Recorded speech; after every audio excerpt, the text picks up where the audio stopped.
I'd like to call this meeting to order. We'll start out with roll call. Campbell, Here. Ray, Here.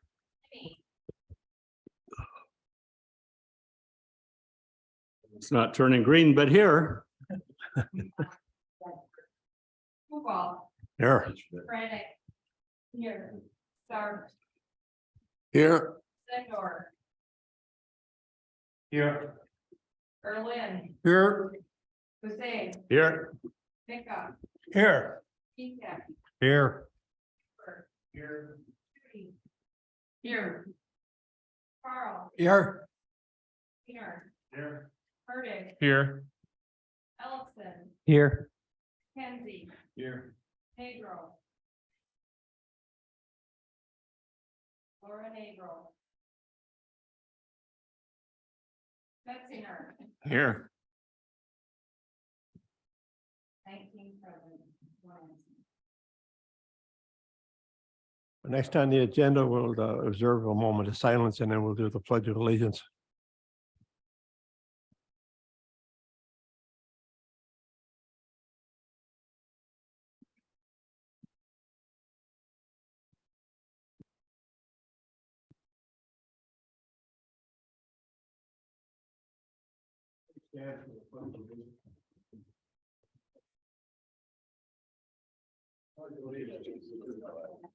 United States of America, and to the republic for which it stands, one nation, under God.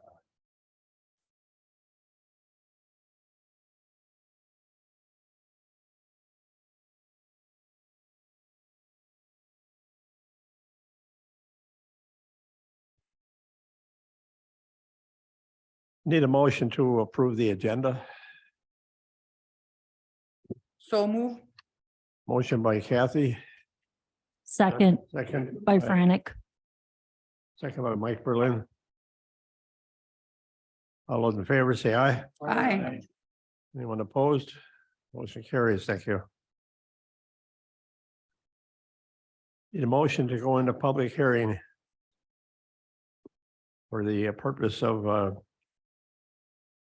talking about the proposed 2023 budget. I'll move.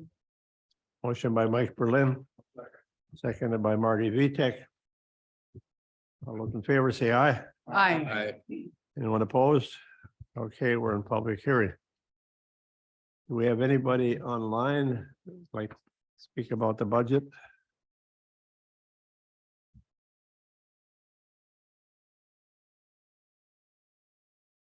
Anybody online wants to talk about the budget? Is there anyone online that would like to discuss the budget?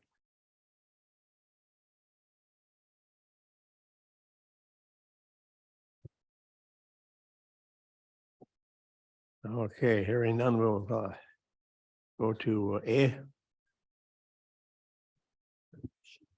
Oh. Need a motion to go back into the regular county board. Mike Berlin. We need a second. So moved.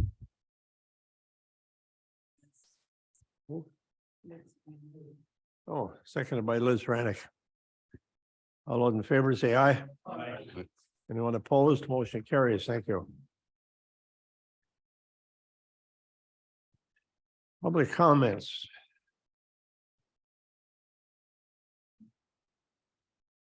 Anyone for public comments? I have a comment / request. I'm not sure if I need to get the endorsement of the board to contact and communicate with Mary over at Chamber of Commerce.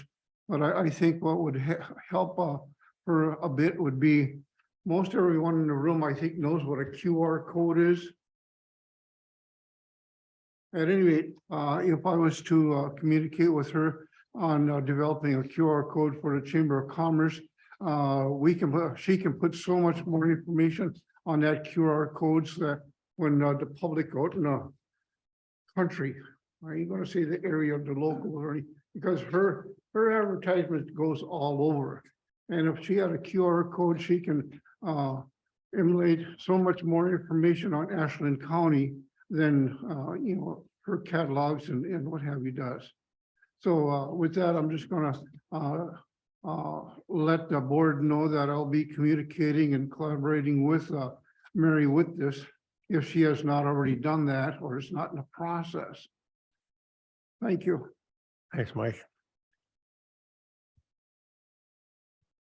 Anyone else for public, for public comments? Yes, Liz.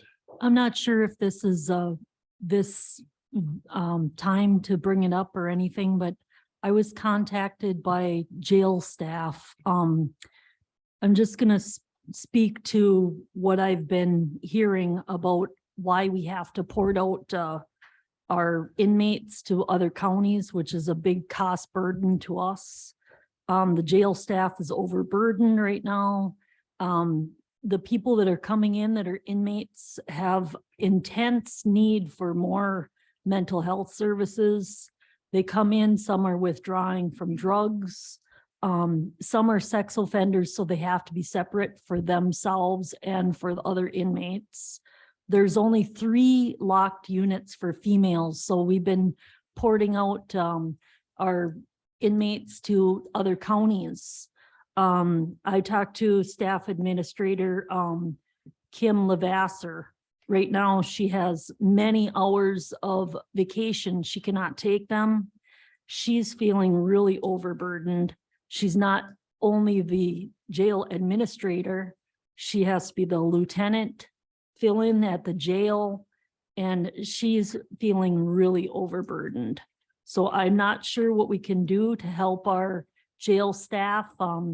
They're losing employees daily. They talked one into staying, but I don't know what we can do as far as a different package for employees, better training, or what we can offer the jail with as far as more mental health services are concerned, but it's being a big problem. I know for sure that I have a family member that's in a different county right now, and it's hearing from, the person that's there is very close to me, my daughter, and they're in Oneida County, which houses over 200, I think. I'm not sure the number, but I had talked to their staff. They're also overburdened. They're supposed to have a staff of 20, and I think they have a staff of 11 right now. And they have many hours of, they need overtime to cover. So I don't know what we can do as far as the county to lessen this burden on our taxpayers that have to pay for this, where we're housing the inmates somewhere else, as the safety of our community and the inmates. But that's what I had to say. Thank you. Clarence? Point of order, I think public comments is designed to hear comments from the public, not from county supervisors. I think that some of these comments are more appropriate under item 6, under county board supervisors updates. I think the public comments is where we listen to the public and some of the issues that they want us to deal with, or to make comments on something that's on our agenda. Yeah, that's right. Anyone from the public want to comment? Okay, moving right along, we'll go to the regular agenda.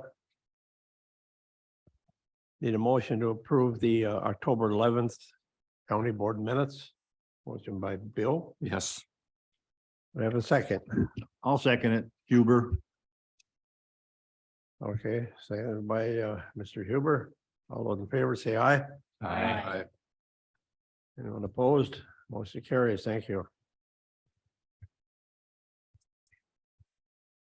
We'll go to 5B, resolution R11 2022-1428, a resolution establishing compensation to be paid to all non-represented employees of Ashland County in the calendar year 2023. Dan,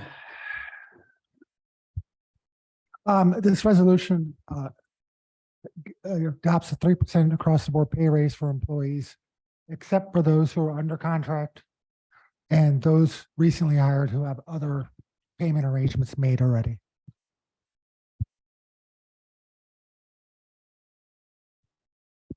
Ray, move to approve. okay, we have a motion by Brad to approve. Ron Sender will second that. And seconded by Ron Sendor. Any more discussion? All those in favor say aye. Oh, I'm sorry, Bill. Thank you. We did this wage study and, we spent how many dollars on it? And I would have liked to see something rather than give the 3%. I would have rather seen something like until we get it decided how much everybody's going to get or accept the wage study and go retroactive till January 1st. And then people that are on the bottom aren't coming out as well. And people on the top are getting more, maybe some people are getting the right amount, but I would have rather seen the finance committee or the executive committee, whoever is going to decide on implementing the wage study, I would have liked to seen it retroactive till January 1st then, and not do the 3% now. So whoever's employed January 1st, I think that's when this would take effect, this 3% raise. But I would have said, I would have rather seen the wage study get completed and make it retroactive until January 1st. Any more comments? Pat? The board decided to delay implementing the wage study. Getting this, there it goes. The board decided at a previous meeting to delay implementing the wage study, so that was our decision.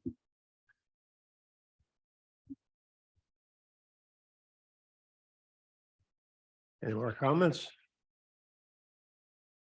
Do we have a motion? Yep. Yeah. Motion second.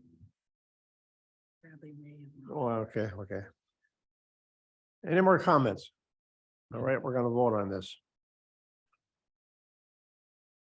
Motion to approve and the second has been made. All in favor of approving the resolution, say aye. Aye. Opposed? Motion carries. Thank you.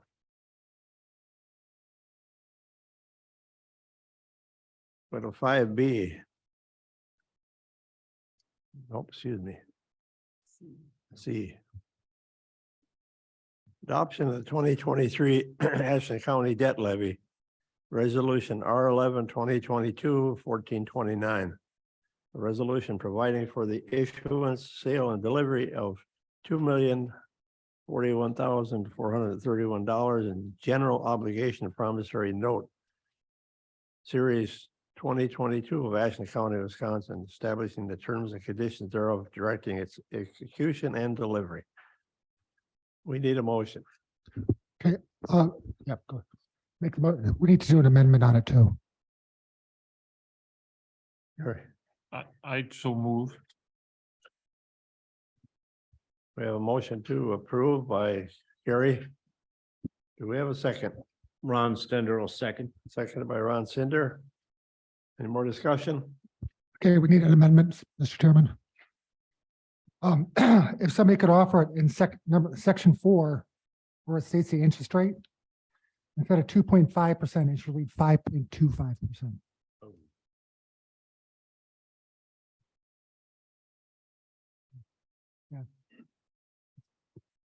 George, did you ever hand up? Yeah, I just wanted to know what falls in the category of risk management projects. I'm sorry? One of the items in these in the improvements, as I read the spreadsheet, is labeled risk management projects. I just wondered what fell in that category. Well, the items in capital improvement are new equipment. So, highway bought a new snow plow, new loader. There's road improvement monies in there, $820,000. There's computers. long-term use software, our property and liability insurance. All stuff that we put on there every year. So basically you're saying the risk management projects item is insurance cost Yes, as opposed to a real improvement. Okay, Yeah. thank you. Pat, Could you restate the interest rate that should be there? 5.25. And that does not have much of an effect on us because the loan is going to be paid back in February. So the interest rate over a month period is negligible. And then is it worth noting that this is a interest rate that's out in the market as opposed to at the local bank? This is from the local bank. Oh, it is. It's from, yeah, Northern State Bank. And the reason why it jumped so much is because the Fed keeps raising interest rates. So Since our, since we got the loan for the loader and tractor, which was at 2.5%. So since this summer, the rates have gone up that much. okay, so they didn't have to, okay, it is local. Well, it's just like a good example is this time last year, mortgage rates were at 2.5%. Now they're over 7%. The rates have just changed dramatically. George, So, further question that, if I'm hearing you right, Dan, this is a 1-year fixed rate note with right of prepayment? Yeah, it's a 1 year, it's 366-day note, so it qualifies as long-term debt. And typically, but there's no prepayment penalty. So normally what we do is we pay it off in February when we get the tax receipts. Gary, Yeah, we've done this every year for the last several years. Yeah, I'd like to make a motion to add the amendment 5.25% interest in section 4 of the resolution. Second, George? second. He was the second. for Oh, okay, amendment. for the amendment. Mhm. Bradley was the first.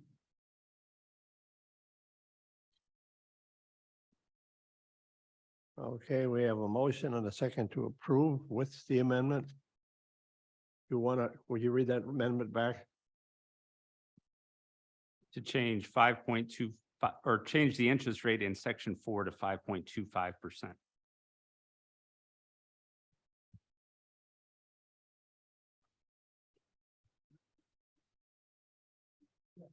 Yeah. You have to vote on the amendment first. Vote on the amendment first. Okay, we have a motion to approve the amendment as stands. All those in favor say aye. Anyone opposed? No, a motion to approve with the amendment. For amendment for 5.25 instead of 2.5. All those in favor of, I don't know, roll call?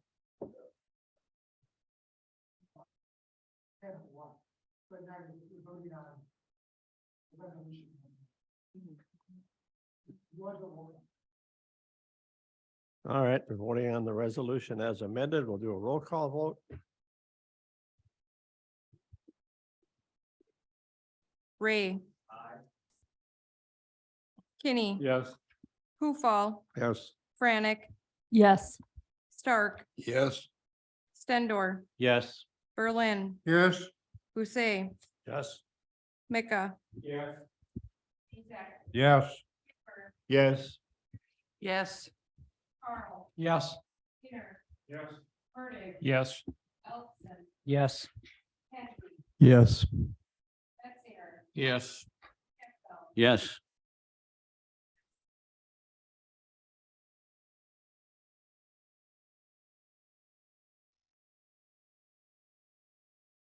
Now can we go to D? Yep. Next, we'll go to 5D, adoption of the 2023 Ashland County budget and tax levy.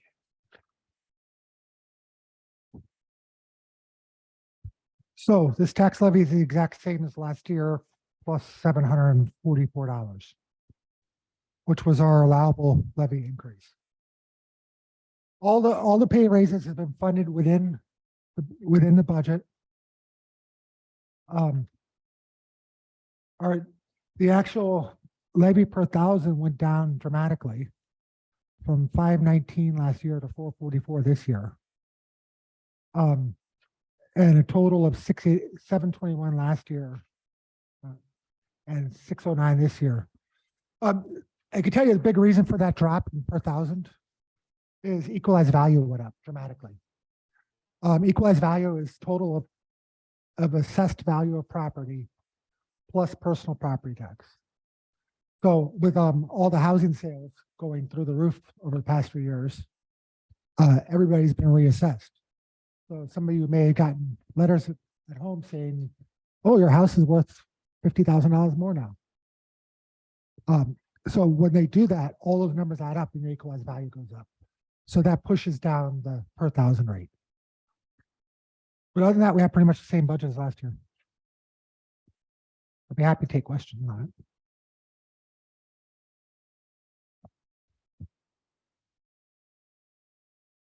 it. Any comments? George? I couldn't understand the difference between the statement of expenditures on the public hearing summary at 23.7 million to the statement of expenditures on the spreadsheet at 32.3. So I just need to understand that difference, please. 32.3.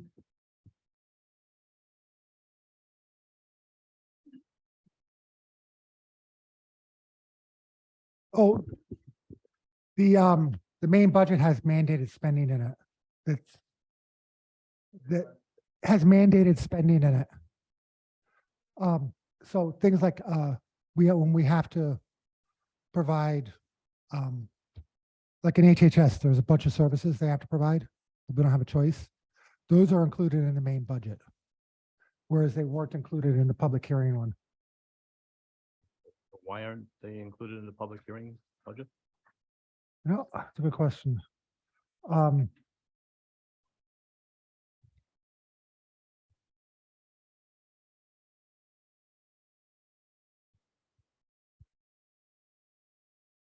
sorry, I don't have an answer for you. This moment. But it comes out from.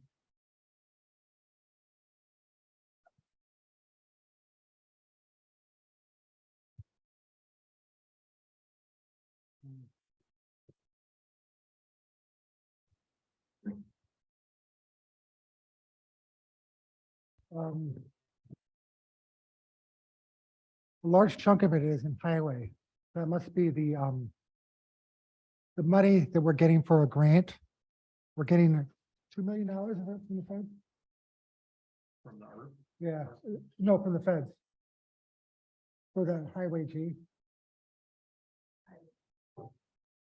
Well, okay, so that's not included in the public hearing. So we have money that's coming from the Feds to fix a road that's not included in the public hearing budget because we don't actually have that money yet. So when we get it, then we spend it. Yeah, just a point.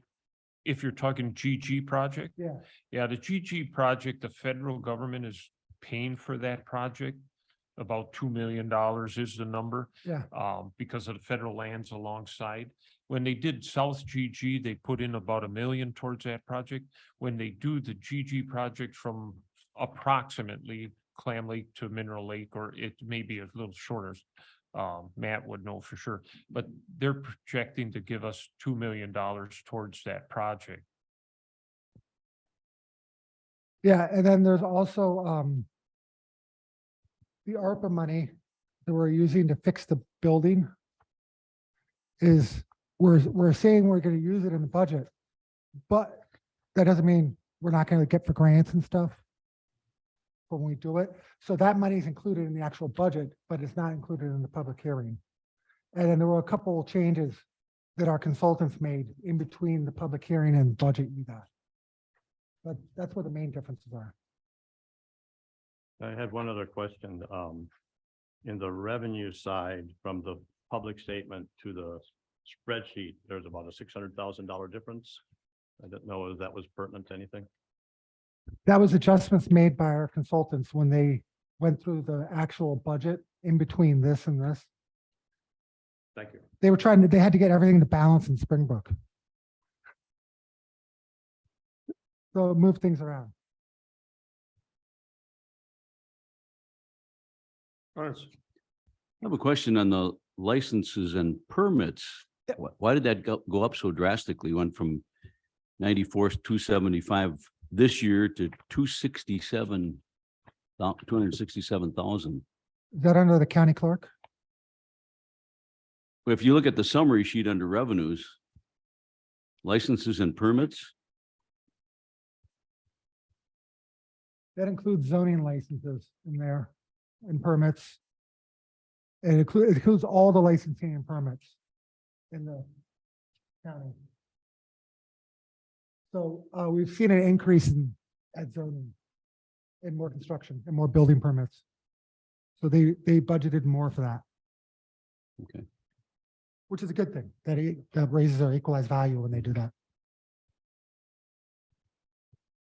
Bill, I would like an explanation on, the town of La Pointe being cut $135,000 on the sheriff's budget. I heard a couple different things and, went down from 135,000 to nothing. And, can I have an explanation on that? Well, that was a cost sharing agreement that we had with the town. The fact is, in order to make our own budget meet, the finance committee decided to, and well, the whole county board decided to end that agreement, first of all, back in March, I believe it was, February or March. The issue came up and the finance committee decided that they did not want to continue to fund it. So the number is 0.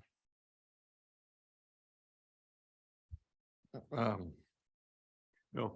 Could you give us an explanation, Mike? Yeah, I mean, I don't have an explanation other than the county has to approve a budget where the county board approves cutting it. And I don't agree with cutting it. There has been some work going on and Dan just gave me a memo from this morning from the state, but there's some there's a statute that says that if the county was providing this money in the past, they can't take it back. Or what they do is they reduce the 135 to 0, but then the town can reduce the levy that they send to the county by 135. Which would make it a net 0. This would eliminate it, but I don't know what the resolution on that is. So, yeah. Well, the resolution is, the statute in question says if you transfer a service, that you have to take that money off of your levy. But we didn't transfer a service. We were doing a cost sharing arrangement. So the service would have been if we actually had a deputy stationed there all the time, and we stopped doing that. We never did. All we did was send him cash. And that's what the 2008 agreement said, that it was just cash. So it's a cost sharing arrangement, which means that we're allowed to cut it as we want.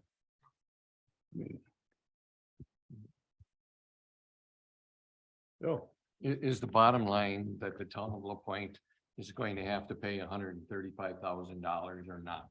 Don't know. That's up to the town of La Pointe. Correct. I'm just saying, is that the bottom line? And the thing is, when we had this cost sharing thing, how much did the county have to add from the mainland coming over, even though we had the 135,000? Did we have to add anything? Now we're supposed to be covered from the mainland, I guess. No, it's up to the town of La Pointe. If they want to keep their police department, they can. Yeah, but what I'm saying is there any obligation from Ashland County to have to go over to the island? The sheriff provides backup service as needed. So the county could be on the hook for providing expensive service to the island if they're not funding the police on the island. And we've had that discussion, and it's not, it's gonna cost the county more to have to provide the service from the mainland than it is the 135 that we've been providing. So if it comes out of the budget, it's still expense that can be taken up by, I mean, the sheriff's department's gonna have a lot higher expenses than they've budgeted for.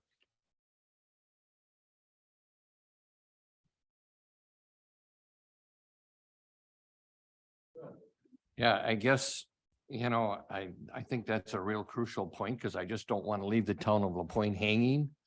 And when you see the amount of tourism over there, that to me, I was at the pier eating in Bayfield and the ferries came in and there was cars lined up and cars coming back. And I just can't believe we're going to cut the sheriff's department budget like that, the 135,000 and leave them with nothing. I know the finance committee talked about it and everything else. But I think it's to me, if the town of La Pointe has to pay it, then I guess I'm not in favor of that part. I've summarized some notes on this topic. So first of all, Ashland County is an arm of the state. And when property taxes are paid, they go to the county for what the county does. The previous agreement said that La Pointe was getting a rebate of their county taxes. We don't give rebates. We do what the county does as an arm of the state. In the Wisconsin County Association document that the administrator shared with the Finance Committee, it says that the sheriff is required to continuing maintaining law and order and preserving the peace throughout the whole county. And he does so within the constraints of manning and budget realities. The reality is the sheriff department cannot cover an entire county, patrol and do everything. That's why in counties there are police departments. Ashland is large enough, they're required to have a police department, but other communities, including Mellon, choose to have a police department. Washburn has a police department, Bayfield has a police department. And interestingly, Bayfield and La Pointe have similar populations in the winter and the summer, but Bayfield pays for their police department. In terms of the long time to get there, it's not unusual for a sheriff's department to have to take a while to get places. If we look at Bayfield County, from the sheriff in Washburn down to Cable, it's a similar trek. Northern Minnesota, similar things there. And then there's also the issue of overlapping calls. We haven't talked about that, but I know from the fire department here, about a third of the time they've got overlapping calls. So the sheriff has discretion to prioritize those calls based on what's going on. Local communities such as Bayfield, Iron River, et cetera, have a sheriff's department or a police department because they want that higher level of service to deal with things. And you mentioned tourism. I believe in the La Pointe budget, they have about 140,000 from accommodation fees or taxes that they generate from those tourists that they have there. So what does La Pointe get if we zero this in the budget? They get the same thing that the rest of us get. And you can look at the Ashland County Sheriff Department webpage, and there's a link there titled Patrol, and that has a summary of what we all get. And so for those of us who live in a city such as Ashland, they spend less time here because we have to have a police department. But Mellon has a police department too, and they're not asking for funding from the county. We've heard comments in the past that this agreement has worked for both, but I have to take exception to that. It has worked for La Pointe because we have funded a full-time police officer, and we funded half of 3 part-time police officers, and we funded half the cost of a car and maintenance. That has certainly worked for La Pointe. But for Ashland County, I don't believe this has worked. Our fund balance has been depleted and it needs to be built back up. Employee raises have fallen behind the rate of inflation. We just approved a 3% raise and we all know that's not enough. Employee health insurance costs have been underestimated for many years, and the result of that is the county has accrued about a $1.3 million deficit in its budget that we need to make up, and that was part of what was in the last referendum request. Over a 10-year period, we've given La Pointe about 1.3 million. We are now asking our employees to pay higher health insurance costs, and that will continue until they get up to the full cost of their share of the insurance. And then we just heard earlier today about jail staff and the resources needed there. And then there's roads and there's lots of other things that all of us, I think, can come up with in terms of the county. So to fund LaPointe, if the consideration is given to that, then someone would need to get the board to either agree where we reduce the budget, or the board would have to agree to raise taxes. And we've had two failed referendums, both about 60% no. We know how the voters feel about raising taxes here. We also operate under Act 10, and Act 10 was passed so local units of government are restricted in their ability to raise taxes. We heard our administrator a few minutes ago say we could only raise the general levy by $747. And that's because our net new construction only went up by 0.69% last year. So the voters have put restrictions on what we can do without passing a referendum. And then ARPA funds, they're in our budget this year, and they have to be expended by the end of 2024. When we get to the end of 2024, whoever's in these seats is going to have much harder decisions on how to make ends meet. And what happens when budgets are passed, most of you have been in an elected office for a while, is you pencil in other things like I need a grader, we need to do a road, the mandated things. And the reality is what's left at the end of the day is what do we have for employees? It's just how this goes. And that's why employee raises typically fall behind the rate of inflation. So we, as a county, this agreement hasn't been working because we run our fund balance down and we have not kept up with raises for our employees, plus all the other challenges that we have. And so when this administrator was hired, most of you were here, and the primary task that this administrator was given was to get our financial house in order. And dropping this agreement with LaPointe is part of getting that financial house in order. Asking LaPointe to pay for their police department just simply puts them on the same playing ground as Mellon and every other local small community out there. They get the services provided by the sheriff at the discretion of the sheriff. The sheriff is elected, and if people in one part of the county aren't happy with the sheriff, I encourage them to talk to the sheriff, or the next time there's an election, put the candidate, someone else forward, or make it a campaign issue. But zeroing out LaPointe is just putting them into the same place that everybody else is.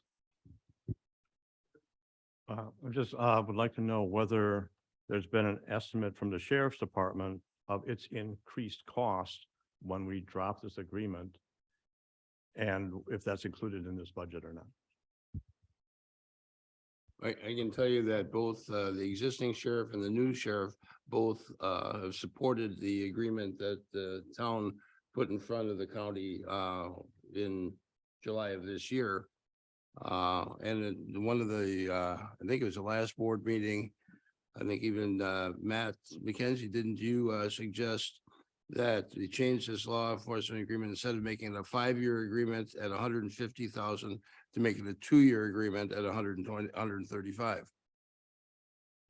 Mike, I barely remember what I had for breakfast. Okay, but there was a discussion. I'd have to refer to the minutes of the Okay, meeting. But anyway, no one put your, I mean, I suggest that we, the county renew the law enforcement agreement with the town of LaPointe, with the changes, instead of making it a 5-year agreement, make it a 2-year agreement, so that there'll be a new election between now and then, and to reduce the amount they're asking for from 150 back down to the 135. A point of clarification. I don't even know if we're supposed to be discussing, there's no motion on the floor yet. So we have to have a motion and a second and then the discussion, because if there's no motion, then there's no discussion. Is there a motion on the I thought they were discussing the budget. There is no motion yet. There's But no we need Ray to have a will- motion to approve the budget Oh. before we can discuss it. Okay, Ray will move to approve the budget. I'll second. okay. Now discussion. Okay. Okay. No, the discussion before we vote on it. Now it's discussion. We have a motion and a second to approve the budget now, discussion. Now discussion, okay. So George? Okay, so my question is to the administrator, is there in this budget an accommodation for the increased cost to the sheriff's department when we no longer have the agreement with LaPointe? No. Well, first of all, we don't know if there's going to be increased costs to the sheriff's department. Town of LaPointe has their own police department, so I don't know why there would be an increased cost if they had their own police department. Secondly, the sheriff will provide backup law enforcement as needed, or law enforcement as needed. So he has the men, the officers to do so. So basically that the sheriff doesn't see an increase in the demands on his department sufficient to modify the budget. Right. Thank you. Yeah. Matt. Looking at the budget, I see that the contingency fee has been raised to 400,000. Is that correct? Yes, All right, and traditionally, we were at 20,000. right. This is money that we're gonna be using in July after the rate study is complete. Well, I would suggest that that money could also be used for this situation here. It's been suggested that we don't have the ability to pay this fee because we don't have the money without raising the taxes. And I think the contingency fee set at that amount shows that we can come up with 135,000 if we really truly wanted to. I don't think that it's going to be hammered out here today, what agreement, if any agreement we come up with, LaPointe. But I would suggest that all is not lost yet. And I would hope that we could get the sides to sit down and enter into some sort of agreement that works for both. I've spoken out on this before, and I know in my heart of hearts that there's no way we can go without having to provide some sort of law enforcement support to that island. And it's going to cost us something. When I say us, I'm talking about the sheriff's department. And we need to look at that and what that really is going to be and figure out something that works for both sides, because it's not fair for one or the other to take care of it and jostle over this when it's really a matter of us trying to figure out how to fairly make this happen. Bill. I guess I would like to see, if we take this out of the budget completely, I would like to see the sheriff's department try it on a yearly basis and report back to us as far as what their costs actually was. And if how much of an increase it was in order to do this. But you know, I would be willing to accept, instead of the 135, cut it down in half. I would be in favor of adding that into the budget. And then just see how much additional expenses the county does have. You know, maybe the 135 was for, part of that was to replace a squad car every 5 years. The county donated so much every year for 5 years, and the town of LaPointe would buy a squad car, I think like $4,000 or $5,000 of that 135. That's how it had worked. But you know, I guess I would be willing to compromise and go for a lesser amount. And I would like to see the sheriff's department come up with how much additional cost there would be.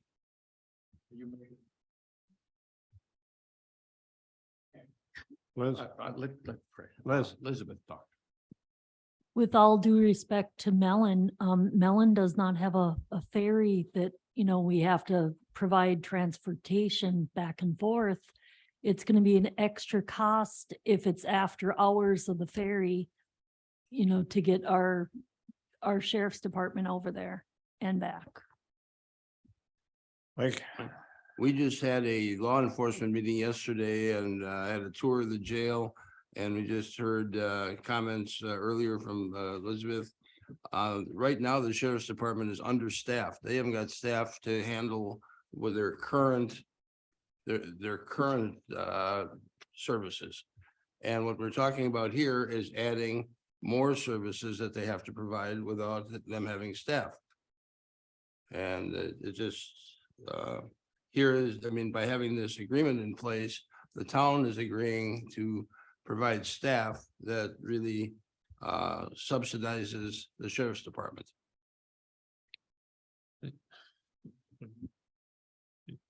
Rick Mason? Hmm? I definitely thought. Oh, okay.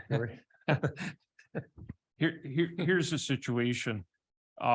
In all fairness, there's no way anyone here is going to convince me that this island would suffer from a sheriff's deputy having to go to Madeline Island when the residents I represent in Butternut can wait a day to get a sheriff's department employee for a non-life threatening emergency, because If the deputies are handling something in the northern end of the county, that takes priority, and I understand that. If LaPointe has a police department, they can take care of the big items, and if the sheriff's department has to go there, the time to get there is going to be no more or greater than what it takes to get to Butternut.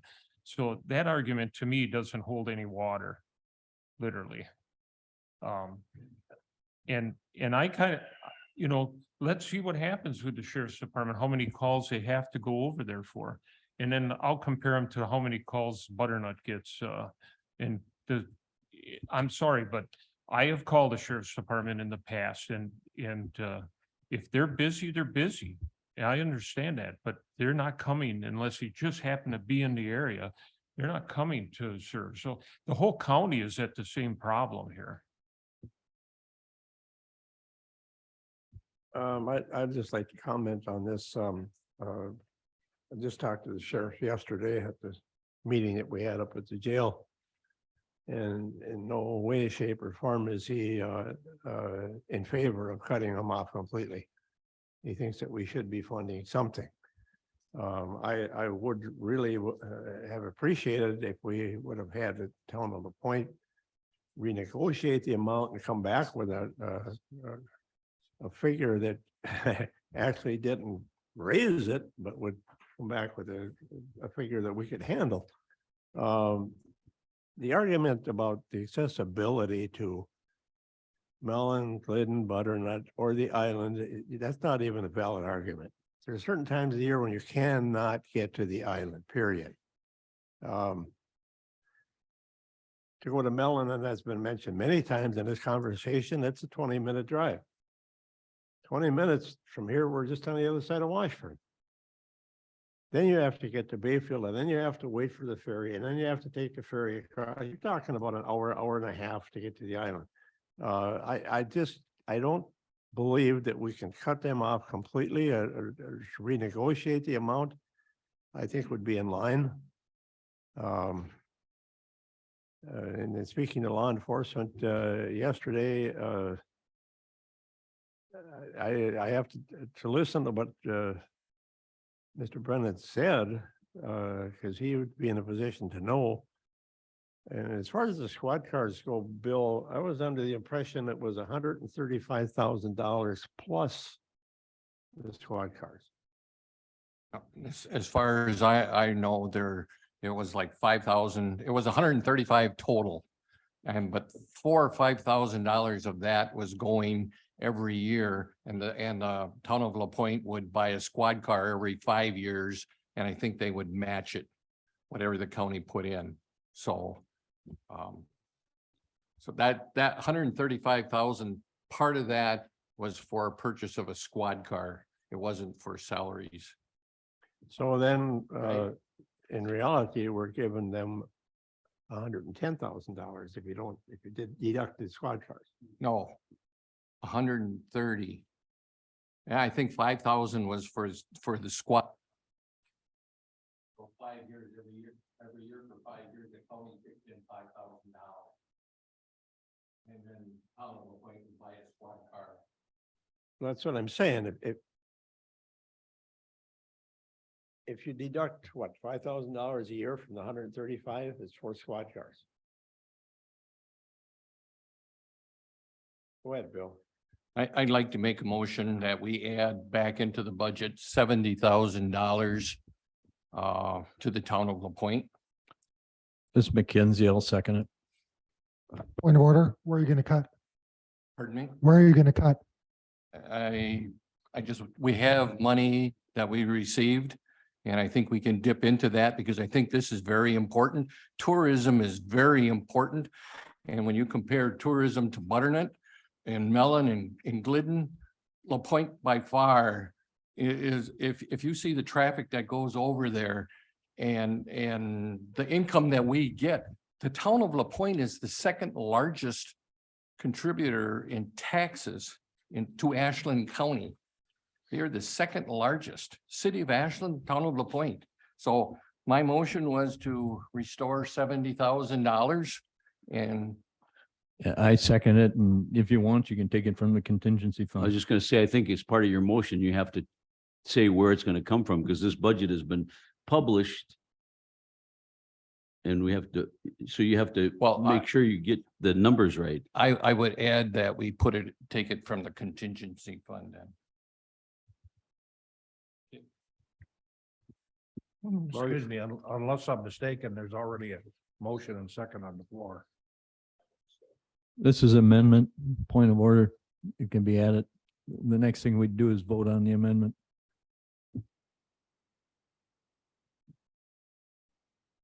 Yes. I'd like to make a comment then. So if we're gonna put money back into this for LaPointe, I think we should put the same amount of money in for the Mellon Police Department too. Why should we have to pay 100% for our police department when the other one don't? So that's what I have to say. Just a question, does the town of La Pointe have a mutual aid agreement with the city of Bayfield Police Department? So they would, Yes, but it doesn't, I mean, the mutual aid is different as far as, they don't respond to calls. That's, I don't know how it works, but. mutual wouldn't aid- they respond to a critical call that what you, I don't- to get there quick, rather than if Ashley County is down in Southern County? And Bayfield County Sheriff would respond also to, the Bayfield County Sheriff would also respond to a serious emergency. Right, I was just thinking, the city is right there.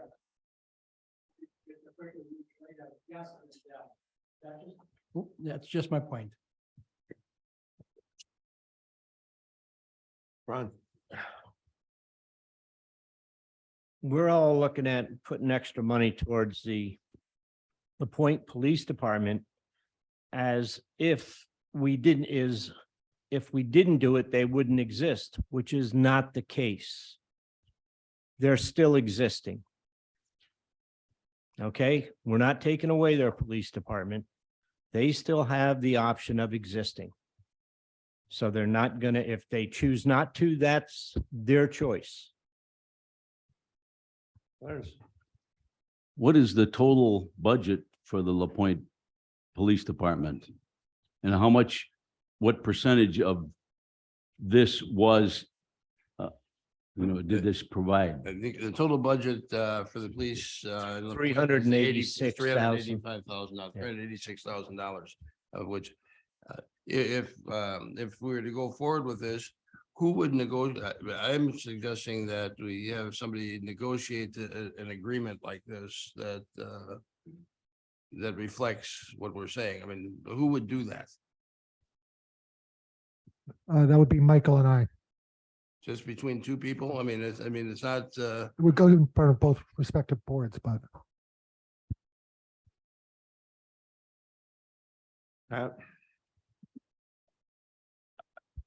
I'm, I guess, speechless. For as many times as I've heard some of the people say how much they value the employees, the only motion for more money goes to a police department that we don't have to fund, and no other county funds a police department where they choose to have their own police department.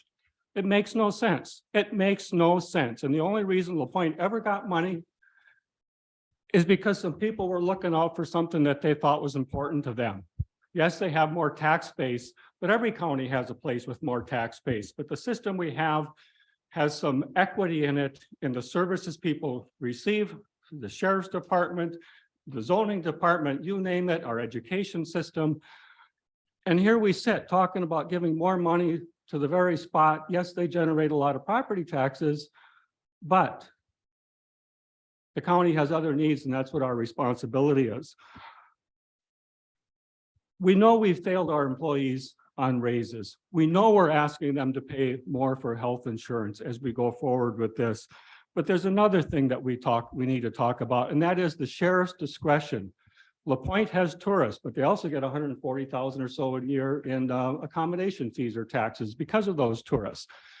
So is the sheriff going to go over there and monitor tourists? I don't think so. I think the sheriff has other things that are more important. Is the sheriff going to go over there in the winter when there's about 350 people and drive around to see if anybody's breaking into the homes on Mylan Island? I don't think so. One of the things that I think about in this, going back about a decade when I was on the city council and some of the local service stations were asking to sell beer, we looked at a lot of data. And one of the things that struck me is a number of calls that the sheriff's department gets on domestic violence. I was shocked at how many calls there are in this county. And I also became aware of how many of those calls are in situations that aren't close to the city of Ashland. It takes the sheriff a while to get there. I think those are some of the most important calls. The sheriff has to have discretion to send deputies out on patrol as the sheriff sees fit. Tying sheriff's resources up on Madeline Island to herd tourists or guard homes where people are gone somewhere else for the winter isn't probably the highest priority for the sheriff. That sheriff needs to be able to use those resources in the ways that the sheriff decides is appropriate. And we need to get our fund balance in order. We need to be prepared for the ARPA money going away at the end of 2024. And we need to do better by the employees that we say that we value and we want to keep. And that's just how it is in terms of my priorities. Bill. I'm from Butternut. I live in the city of Ashland. I'm on the county board for Ashland County, not Butternut, not Mellon, not Glidden, not the city of Ashland. I'm trying to help the people of Ashland County. And Madeline Island is definitely a unique situation. How many counties have a Madeline Island? You know, how many? And if you see the amount of tourism that goes over there, and where there's people, there's crimes. And somebody needs to be watching them. If you get a bunch of people together, they're not all good. And especially if you got a lot of tourists. And how many people have even gone to Madeline Island and noticed the difference? How hard it is to get there. It's not like you can get in your car and just drive, you know? So I guess that's why I am pushing for some restoration, and I felt $70,000 would be appropriate. Yeah, Matt. Yeah, I agree with Mr. Misterman here in Metzinger. I've worked law enforcement in this county to include the island, and I can tell you there is a big difference. You know, you can have, and it's happened, there's been a gun call at the school in Glidden, and we have officers there in 20 minutes. Now, you know, if that were to happen on the island, and it happens after hours when the ferry's not running, that's not going to happen. In the winter, when there's an ice road, we can drive out there. Domestic violence is the issue I speak out on this about. In the middle of the night, when the Packers have lost and people are excited, things happen. And you're going to have to send a deputy out there, and not just one, but two. And you're going to have a special ferry. And this costs money, and we're going to end up paying for it. And this, to me, is about the county's portion of what we pay. And honestly, if we can get the sheriff's department to do it for the same amount of money, I'm fine with that. But I know in my heart of hearts, we can't, because they are understaffed. And it makes sense for us to enter an agreement with LaPointe to take care of those law enforcement issues for us, so that at 2 o'clock in the morning, those calls. And, you know, if Mellon feels that they need some assistance somehow or another, then they should sit at the table too. I'm not opposed to looking at that. At the end of the day, we as taxpayers have to pay for this. And, you know, the county does have some responsibility here. We need to recognize our responsibility and work with it. I think the $70,000 to, you know, at this point, offset the costs as we look forward, it makes sense. So, I would support that or some amount to at least honor what's going to actually happen. Thank you. Yeah, Mike. I just want to see that we've heard all this how many times? I'd like to call for the vote. Or call for the question, excuse me. Okay, first of all, we have an amendment. We have to vote on the amendment to add $70,000 back into the budget for the town of LaPointe. Yes, Is that still open, amendment still open for discussion? He's called the question. Yeah. Calling the question on the amendment. We have to vote on calling the question. Okay. Thank you, Clarence.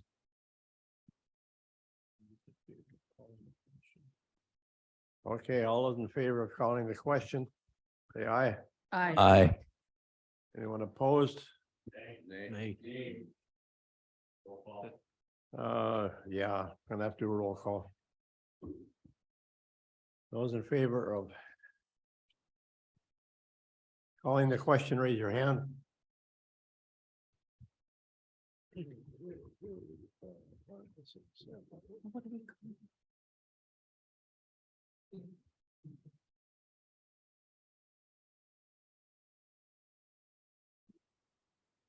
Looks to me like we have enough people to voted to call a question. Okay. No amendment. Yeah. Now are you ready to vote on the amendment? To add $70,000 back into the budget for the town of LaPointe. We're gonna do a roll call on this. We hear who made the motion and who seconded it? Mr. Metzinger made the motion and Mr. McKenzie seconded it. And to be clear, the motion, and please correct me if I'm wrong, the motion you're voting on is to add $70,000 into the budget for the town of LaPointe Police Department. And the $70,000 will be taken from contingency. Okay, just so everybody knows what they're voting on.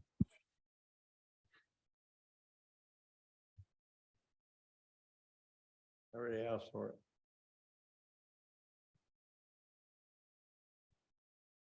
This is in regards to the amendment. Kinney, No, Hufall, Yes. Franek, Yes. Stark, Yes. Stendor, No. Berlin, No. Busse, No. Mika, Yes. Vitek, No. Huber, No. Shudi, No. Carl, No. Weiner, No. Murdig, No. Ellefson, No. McKenzie, Yes. Metzinger, Yes. Campbell, No. Ray, No.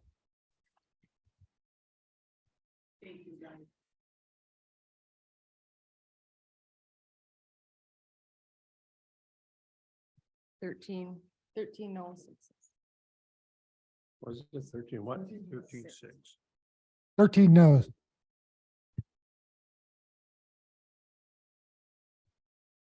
Okay, motion fails. The count was 13 no, 6 yes. Now we gotta go back to the Back to general budget discussion.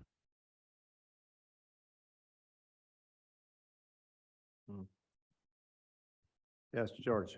I'd like to point out that because of the prior amendment failed, the aforementioned $70,000 remains in contingency in the budget, and the issue of LaPointe could be readdressed at some point in the future.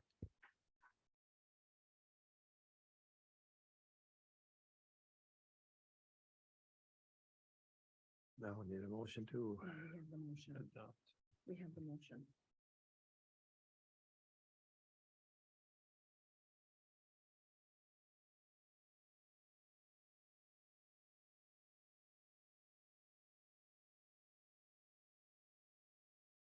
It was, there's no changes. Correct. The budget stays the way it was. There's no changes. Okay. And if there's no more comments, you can move to voting. Thank you. Excuse me, we have a motion and a second on the table to approve the 2023 Ashland County budget and tax levy. Want to do a roll call on this? Yeah, The roll call.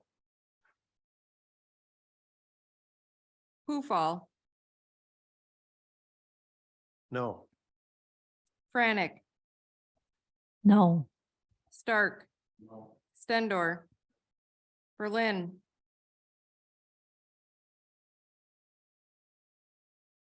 Let me ask for a clarification.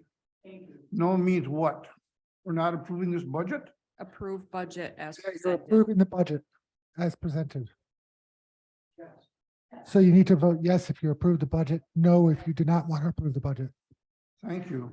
And the vote's still open, so supervisors can still change their minds. My vote is yes, approve this budget as presented. Busse, Yes.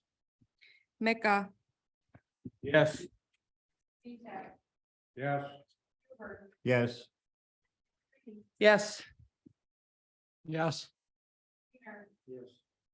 Yes. Yes. Yes. Yes. Yes. Yes. Yes. Yes.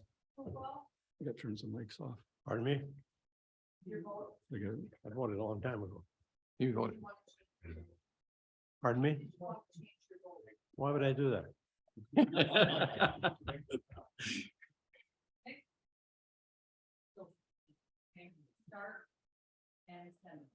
Yes.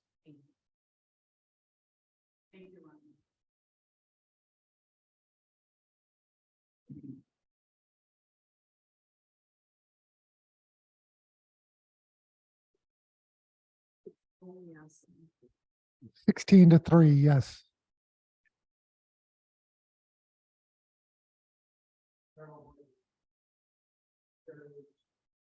Excuse me, motion carries 16 yes, 3 no. Thank you.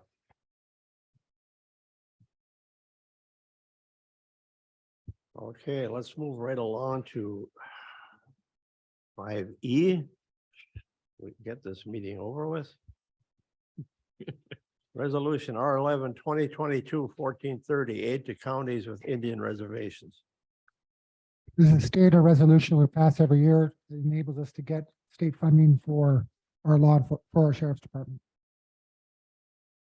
Gary, I so move. I'll second it.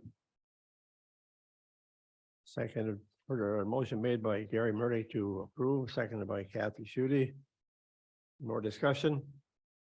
Wait, Can I just ask, since Ashland County is the largest impacted county of all in in the state of Wisconsin by this change in tax, does that have any impact or? No, this is something different. Okay. This is money we've been getting every year. Yeah.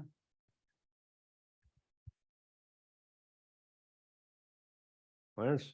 Is this lower than it used to be? It seems to me it used to be up around $50,000. Yeah, it keeps going down. The state keeps funding less and less.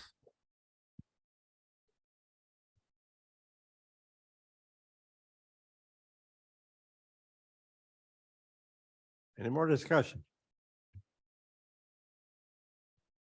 Just a comment, it's just like everything else, we're expected to do more and more with less and less. Till sooner or later, we'll be expected to do everything for nothing. Yeah. All right, we have a motion. Any more discussion? We have a motion and a second on the table to approve the resolution. Aid to counties with Indian reservations. All those in favor say aye. Anyone opposed? Motion carries. Thank you.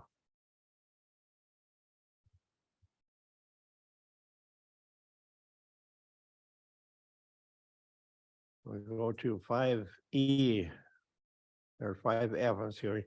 Approval of non-metallic mining fee. Marty? Motion made by Marty Vitek to approve, Bill, I would second it. seconded by Bill Metzinger. Discussion.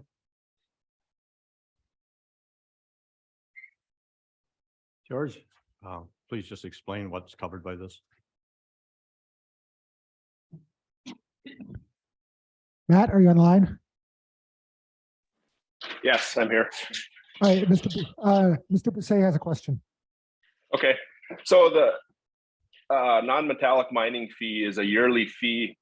Ashland County Highway administers the reclamation plans for each gravel pit, basically sand pit in the county. This fee covers the administration of that program to do that.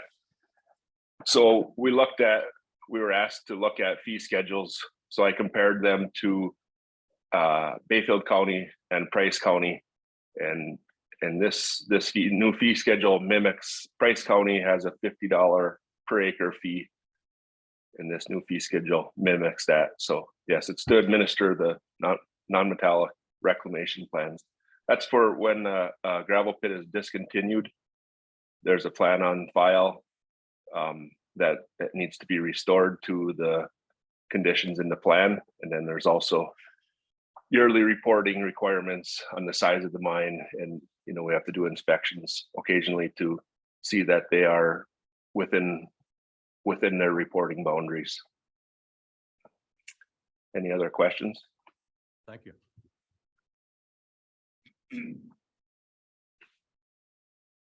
Any more discussion? Are we ready to vote? We have a motion on the table and a second to approve the non-metallic mining fees. All those in favor say aye. Aye. Anyone opposed? Motion carries. Thank you.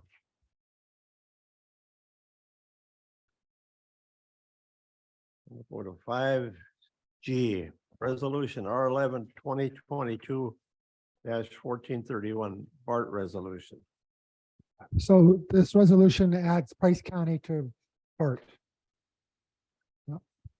So it just expands its footprint and it helps keep BART stronger and helps more people.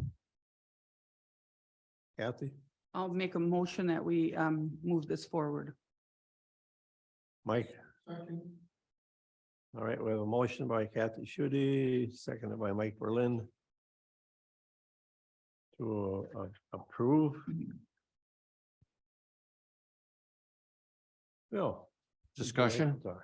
Are we going to have to, is it going to cost us more to, right now, BART doesn't go into Price County, as far as I it does. understand? They do. It does. They do. It does, yeah. It does? Yeah. Oh, okay. Yes. And Price I- County's paying Yes.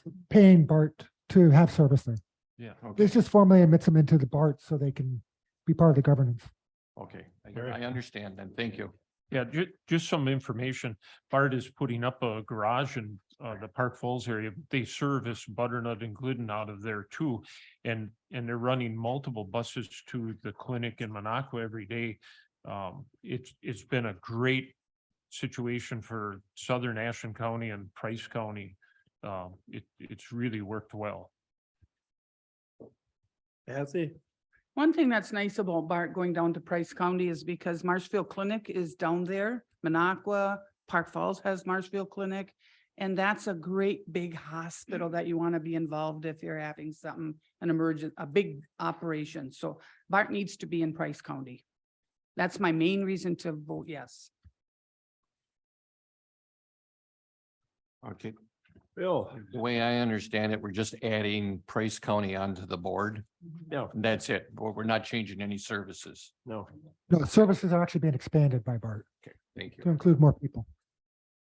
Any more discussion? All right, we have a motion and a second on the table to add Price County to the BART board. All those in favor say aye. Aye. Anyone opposed? Motion carries. Thank you. We'll go to 5H, approval of the employee handbook vacation change.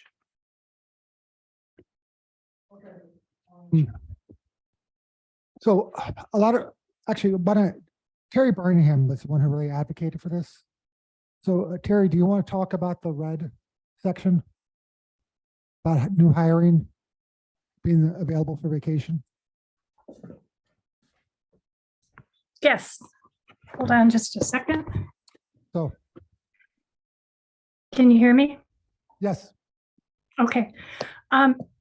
As you've known, we've talked about this many times. It crosses all departments, but it's extremely difficult to recruit and retain staff when private and other public entities are offering at least a week the first year, and most offer 2 full weeks after completion of 1 year. Bayfield County, which is our biggest competitor, we offer the same services, provides 1 week the first year, 2 weeks after completion of 1 year. Many of my staff have very difficult jobs. They are working after hours, on call, removing children from families. They need some kind of work-life balance. And this would just get us more on an even playing field with public and private entities. So I would really recommend support for this. Thank you. Clarence, I'll make a motion to approve. and to be clarified, this is the red section because there's an agenda item for the blue section. Changing the handbook to, Yeah, but just the red section. You're There's right, a separate right. agenda item for the blue. we have a motion to approve, yes. Motion by Clarence Campbell, seconded by Louis Carl to approve. All those in favor say aye. Oh, I would, discussion, sorry, I would like to add an sorry. amendment instead of 5 days the first year, that it's 10 days, 10 days starting one. We've heard about all pavement or all the, we're having a hard time recruiting. So I'd like to make an amendment to just make it 10 days right away, and it's 10 days for the first 5 years. I'll second that.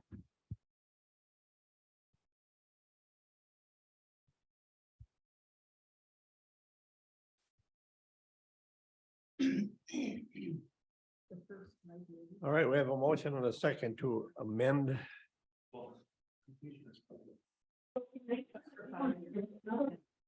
Don't we already have a motion? This is Laura.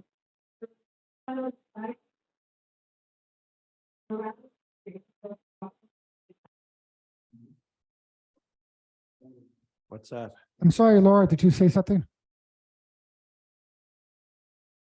Supervisor Dagro, did you say something? Don't we already have a motion? There was a motion to approve the information in red by Mr. Campbell and by Mr. Carl.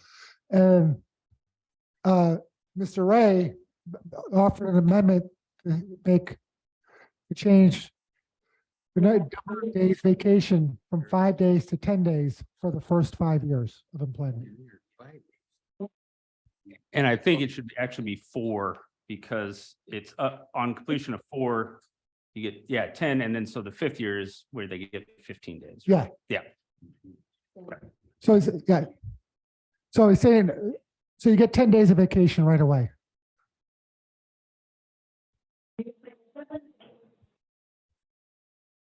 This is Laura again. I'm just wondering where this budget is going to come from.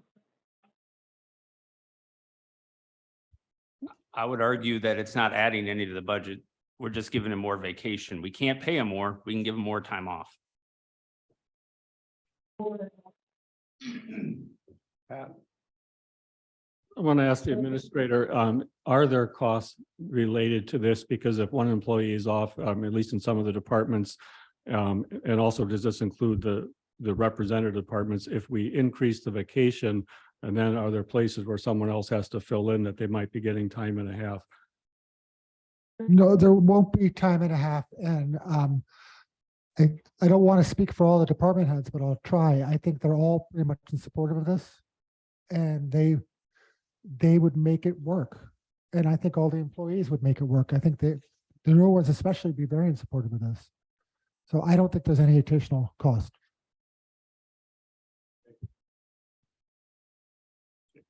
George? I point out that it covers a very small number of employees, only the new employees, and that it's an excellent incentive for to recruit new employees. So I would be in favor of this amendment. Does this go into effect January first then, or? Yes, we're going to affect January 1st. Make it, just makes the accounting so much easier. Yeah. Yeah. Any more discussion? Okay, we have an proposed amendment to add 10 days vacation to first year of service in lieu of 5. All those in favor, say aye. Aye. Anyone opposed? Motion carries. Thank you. Now we'll vote on the amendment itself. We have a motion and a second on the table to approve the employee handbook vacation change. All those in favor, say aye. Aye. Aye. Anyone opposed? Motion carries. Thank you.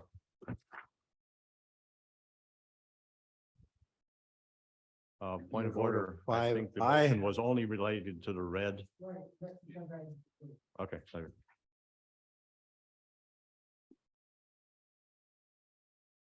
5, I approval of employee handbook vacation change, past years of service. Move to approve.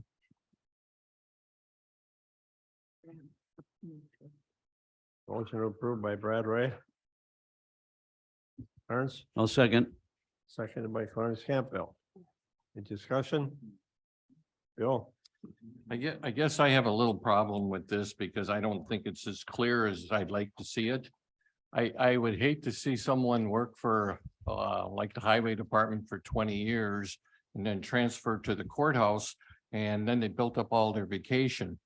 But if it was, and if they left the highway department and 3 or 4 years later came back, they expect to get the 20-some years that they put in as far as where they fall in vacation. I would rather see something added to it saying, provided it's in the same department, that they can add it on. If they left and let's say they were gone 2 years and they came back to the same department, then I have no problem with this.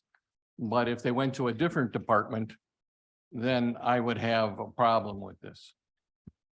You see, do you follow what I'm saying? If they work for social services and all of a sudden they started working for the highway department, to me, it's not the same job. I know. Gary? Gary? Yeah, I guess as a former county employee, I disagree. If I'm a county employee, I'm a county employee. If I'm a Right. state employee, I'm a state employee, or federal employee, I'm a federal employment. Those benefits and things should go with you. And if I come back next week to work for the county, I would kind of expect to get my sick leave and vacation days back that I gave up. But that's just me. I think, we're trying to do everything we can, and we have departments going after employees in other departments right now. And if that's to benefit the employee, that's great. I just think if you left or if you take and go to another department, you should keep your benefits. Yeah.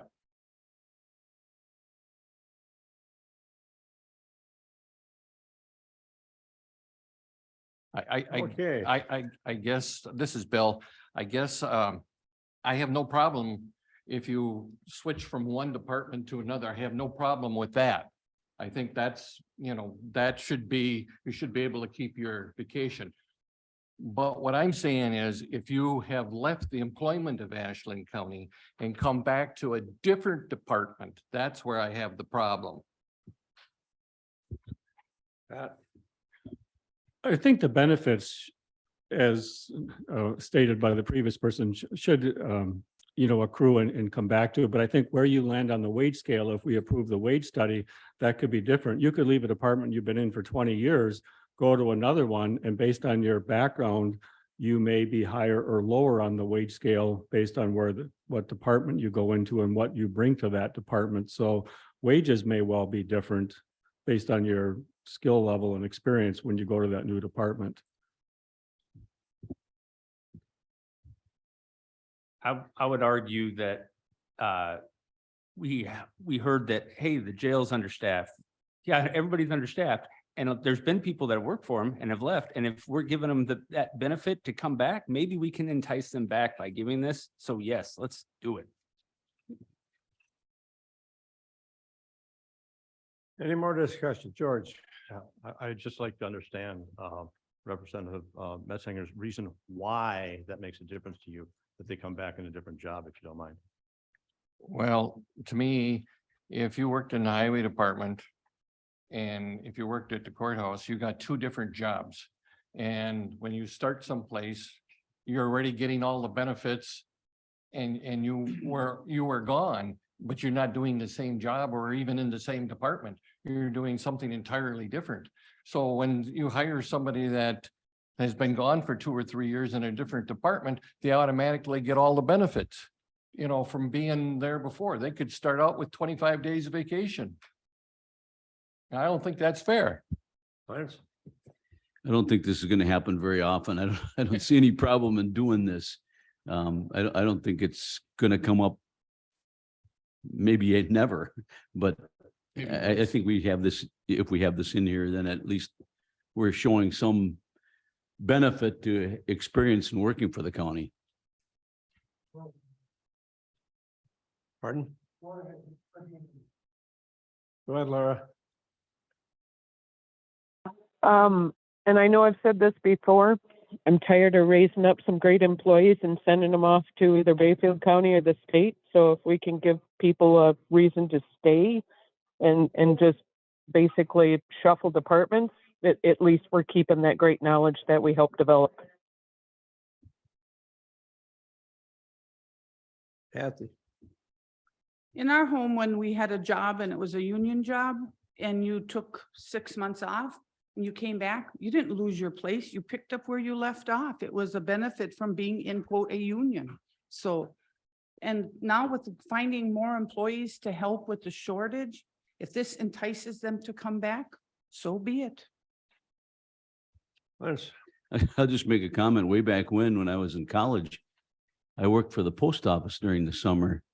And every year, my experience for that summer was a benefit to me getting a summer job the next year.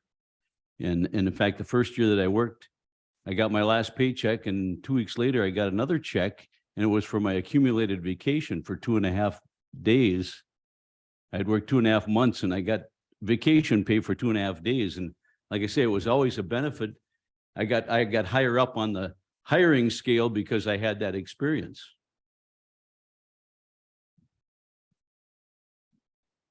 Matt? I don't have a problem with this, and I think in actuality, we could look at some point, and maybe should, because it's getting harder to recruit employees, is to offer basically lateral transfers into our county employment, even from other places.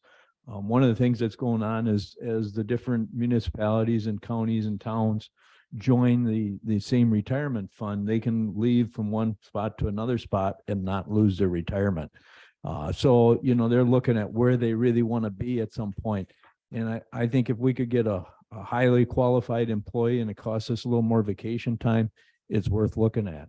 And, you know, that more and more of them are doing that. And there's no reason we couldn't look at, doesn't say we have to, but give us the option of possibly offering what many times is referred to as lateraling rights to allow them to come into our county employment for, you know, however many years of service they may have where they're coming from, even because you're gaining that experience. Thank you. If we implement the wage study, there are going to be employees that share positions. And if someone were to leave and then come back, they may be, because of the nature of how the county is structured, you know, shared among a number of departments. So what if they left one department, but now when they come back, there's an opportunity to work in multiple departments, and that serves the county well. We we would be challenged with, well, how much vacation do we give based on the current split? And there are times where the county actually, is asking employees to share positions, in different departments and do this. It's all part of trying to be more efficient. So I think it would make it harder for both the county and the employees if we said no to this in terms of them coming back. And usually when people come back, they've gained some skills, they've gained more life experience.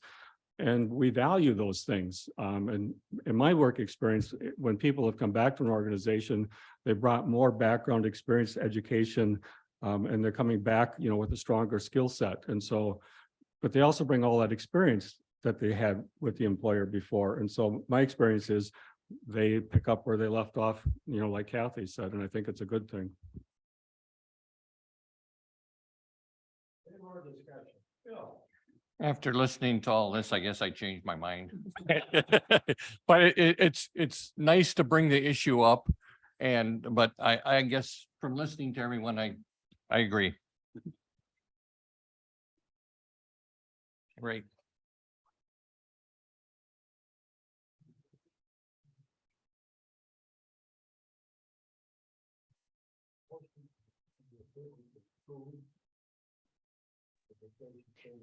Use your microphone, please. Motion and a second on the table to approve the handbook vacation change for past years of service. All in favor, say aye. Aye. Anyone opposed? Who was opposed? I think that was Laura, probably. Oh, okay. Anyone opposed? Motion carries. Thank you. We'll go to 5J, Resolution R11-2022-1432. Resolution in support of Ashland County Conservation Lake Monitoring and Protection Network. Do we have a motion? Bill? I move for adoption. I'll second it.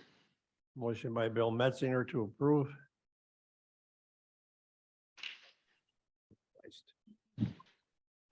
Never get It's only phone calls. $50. It's $50. Yeah, you weren't here. The motion was to charge $50 of the cell phone. For 50, for $50, the cell phone's yours. Oh my God, I haven't seen one of these.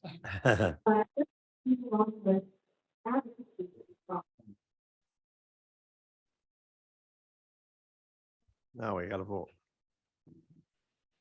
Discussion. Hmm? Discussion. Do we have a motion? Yes, you have a motion in a second. And who seconded? Marty. Okay. All right, up for discussion.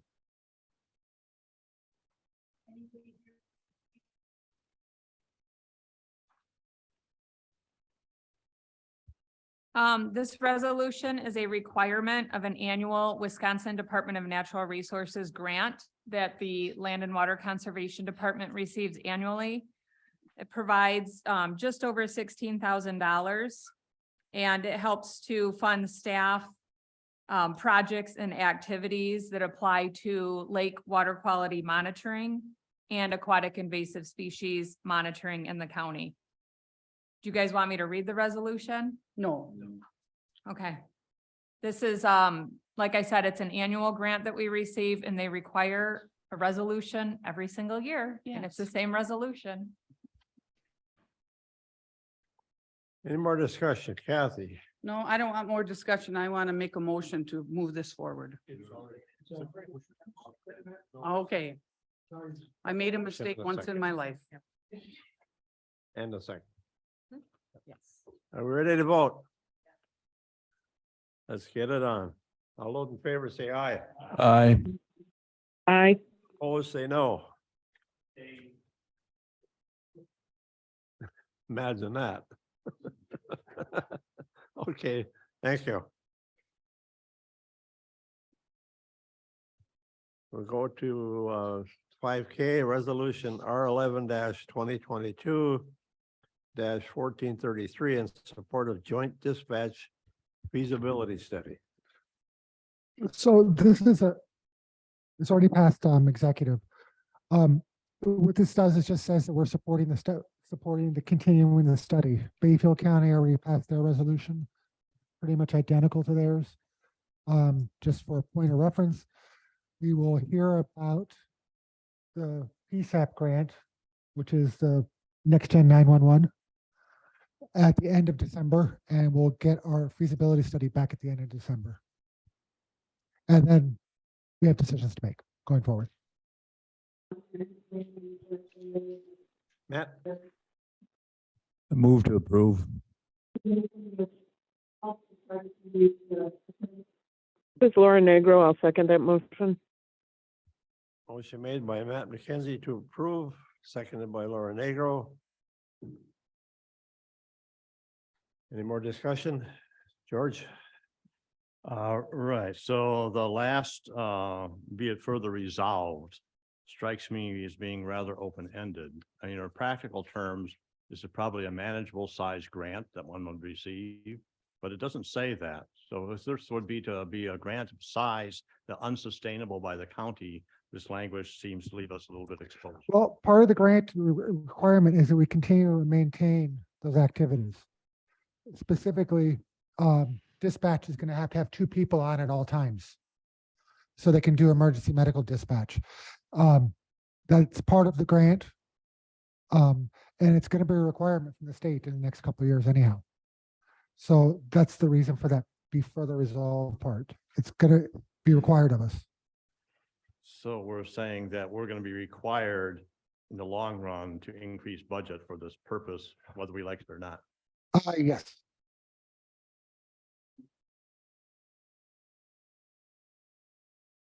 What's on the table now? It's right here. Feasibility. We have vote on Yep. that, We have a motion and a second, but we need to vote on on the feasibility. joint dispatch. Yeah. Any more discussion? Okay, we have a motion and a second on the table to approve the joint dispatch feasibility study. All those in favor say aye. Aye. Anyone opposed? Say no. Motion carries. Thank you.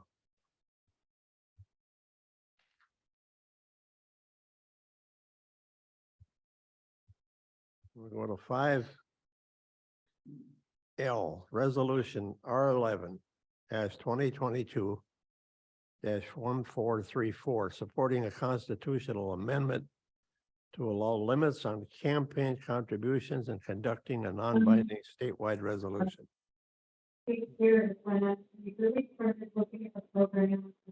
What?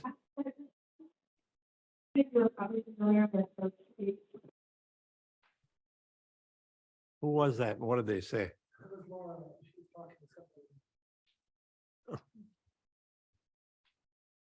Laura has her hand, though she should.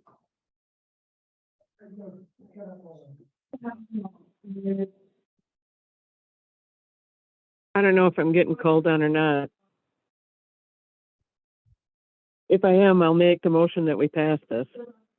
Is that Laura? Okay, thank you. I'll second. I have a motion by Laura Negro to pass this resolution and a second by Clarence Campbell. Any more discussion? All those in favor say aye. Aye. Anyone opposed, say no. Motion carries. Thank you. Reports and updates, Mr. Administrator. Well, I don't have much to report. You guys have seen most of what I've been working on this meeting. I can say that I have somebody who did look at the 514 building, and that person is going to be coming in to meet with me on Friday. So we'll go from there. Other than that, there's not much happening that we haven't covered already, I should say.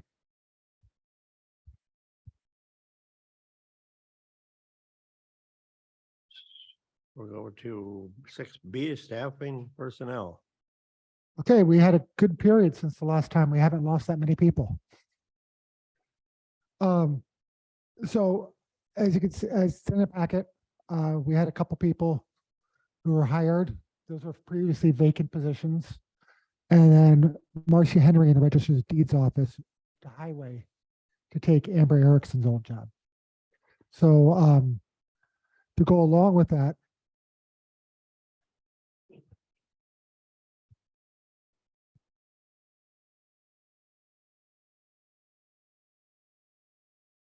oh yeah, on top of that, which is not on the list, Angela Kerfoot, who is an assistant in the clerk's office, will be moving to Register of Deeds to take Marcy's job. So our clerk will be hiring a new person for that job. Angela Kerfoot. She sits at the front desk there when you first walk in. Hey, Danny, how are we on staffing? Are we down or are we pretty where we want to be? Overall, we're doing pretty well. The sheriff's department recently had, that it hasn't made it on here yet. They had two correctional officers resign. They talked one of them into staying there. The other one's leaving. They had another person, dispatcher, resign because of family issues. She did not want to go, but she had childcare issues at home. So they are hiring for those positions now. And then the chief deputy, who's now sheriff-elect, will be hiring a new lieutenant, which position has been vacant for a long time. And the money's been used to send out deputies and correctional officers to school. So the first year, Sheriff-elect Zupke will be hiring a lieutenant and, of course, a replacement for himself. And I should note that the new chief deputy will have to be approved by the county board. So, so we will have that person probably go in front of executive committee first for as part of the interview process.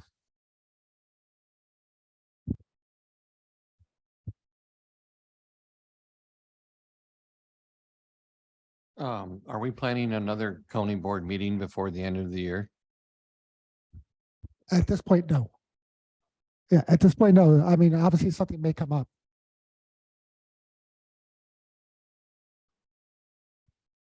So I was just looking at we talked about it a little bit, but Ashland County has a significant $44 million in estimated property value is going to come off the tax rolls based on the law change. Yeah.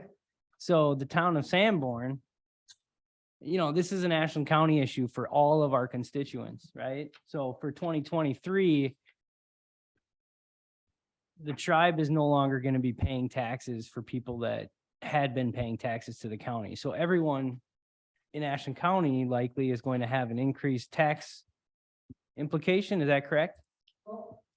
The equalized value will decrease a little bit, but I'll be honest, everybody's taxes are probably going to stay the same because the plaintiffs in the lawsuit were not paying taxes to begin with. So the county is actually going to end up better off because for the past couple of years, they haven't been paying taxes, but we've still had to settle with the town, the tech school and the school district. Now that those properties are not taxable anymore, we don't have to settle with the other entities. So we're not draining cash, bleeding cash. So in addition, there's going to be a chargeback to the town, the tech school, and the school district to make us whole. So we're still working with the counties association to get the governor and legislature to fix the problem, because let's be honest, the state's the one that broke the treaty. The state's the one that violated the treaty. The state's the one that should fix it. So that's our first goal. We're going to try to get the state to fix the problem. But as far as our equalized value will go down a little bit. So the second piece of this is Ashley's dropped off the board. We don't really have any communications as far as I can tell with Chairman Wiggins. So a partnership requires two, and they're a part of Ashland County. And they so are. I think some way of bridging this gap, because just constituent wise, now the tribe is going to be paying nothing, right? And Well, the tribe is people who are enrolled in the tribe and have property on the reservation are not going to pay taxes. The tribes itself owns property like in the city of Ashland. They have to pay taxes on that property. It's just property on the reservation. Okay, so this won't necessarily impact the town of Sanborn. It won't impact. It'll like- impact the town of Sanborn. They're in serious trouble. Yeah.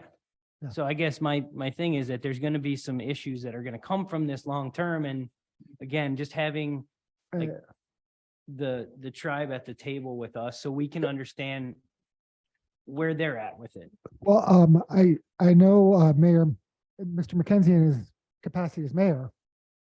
And I have spoken to their economic development director, Philomena Quebec, about doing every other month or every 3-month meeting to keep everybody on the same page. And I think we'll probably do that after the holidays, since everybody's so busy this time of year. But we are trying to keep the line of communication open and work together where we can. Has there been a move to replace the individual that retired or resigned, pardon me? In the clerk's office? No, in the county board Oh, supervisor. that seat. Yeah, I know Supervisor Berlin's in contact with potential people. Okay, but as I see it advertised in the paper, Yeah, we have not had anybody come up to us yet, okay. and we did advertise in the paper. So if anybody here knows somebody in that district, reach out to them. Ashley Stones, so it's 13. Two issues. Where is this district located? If Odana, it's in Odana, does it come into the city of Ashland at all? no. No, that's my first question. You can get a map on the county website. Okay.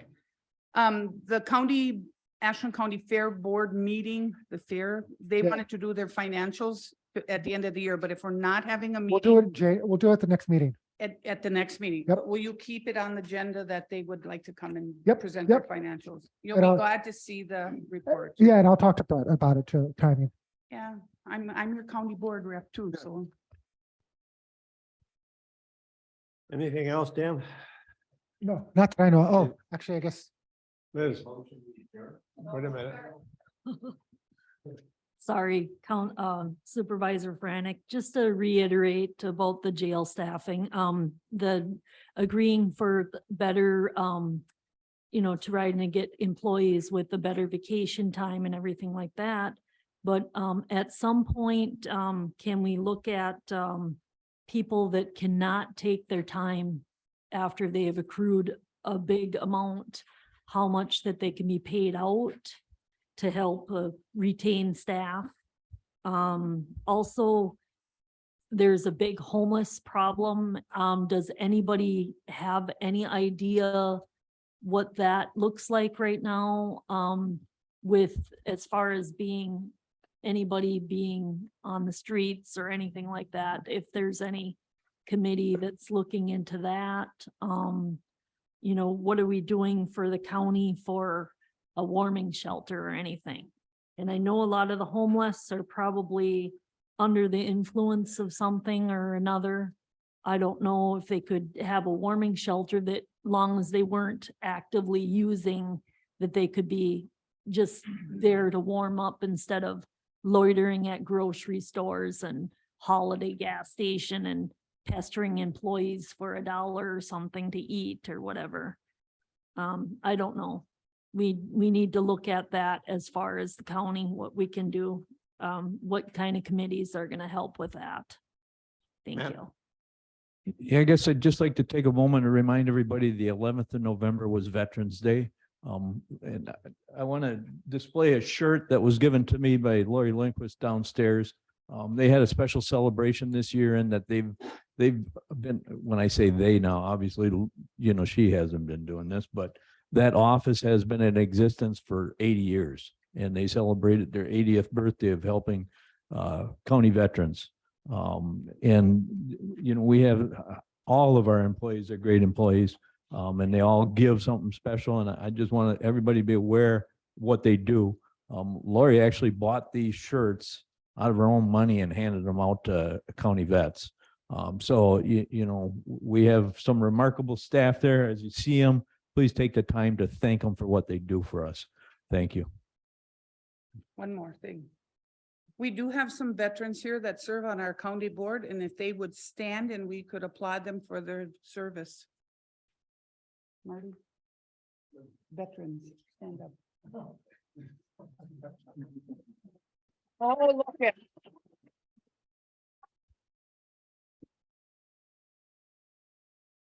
George. There's an agenda item on the Land Conservation Committee tomorrow morning for the discussion of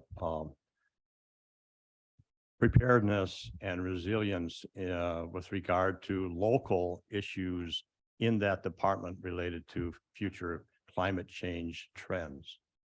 So I just want to make you aware that this discussion is initiating in that committee, and it's my intention to move that to other committees with a long-term view that probably the county will need some kind of cross-functional working group between different departments to incorporate thinking about preparedness and resilience, about local effects of climate change over the long term in order to feed that information into our comprehensive plan. Just wanted to make you aware of all that. Thank you.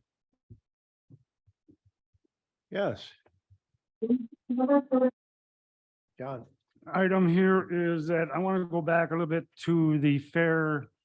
I think when I was here, I said that I was a professional horse puller at the fairgrounds, and at the fairgrounds, we had 6 supervisors turn out. It was an excellent Dick Prufall, Mike Berlin, Kathy Schutte, Rich Huber, Louis Carl, Martin Vitek, and myself. It was one of the best turnouts we have ever had in the horse pulling and the fair. And after the horse pull got done, I got to talk to Dick a little bit about it, and Dick was so impressed the way the Glidden Fair looks. It looked beautiful. The people are organized. Glidden has a great volunteers, and they also have a great fair board there. So I was going to say that the Glidden Fair was turned out a wonderful, wonderful deal. And the horse pull was great. And I sure appreciate 6 supervisors for coming there and supporting the fair and having the great conversation with Dick on that. Thank you, John. And I want to commend you again for what you guys have done down there. It's a well-run organization and a beautiful facility. Thank you. Okay, before we adjourn, I got just a couple of quick things here. First of all, turn in your vouchers. And second of all, regardless of what you may believe, the donut fairy did not drop the donuts in. Ashland County bought donuts. If you guys want a donut, you can contribute. $1 a donut isn't too much to ask, I don't think. And if you can't afford that, take a half a donut for half a buck.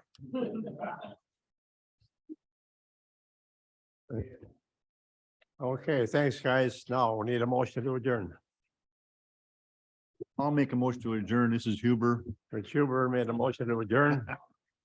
Blake made a second of the motion to adjourn. All those in favor say aye. Aye. Opposed? Motion carries. Thank you.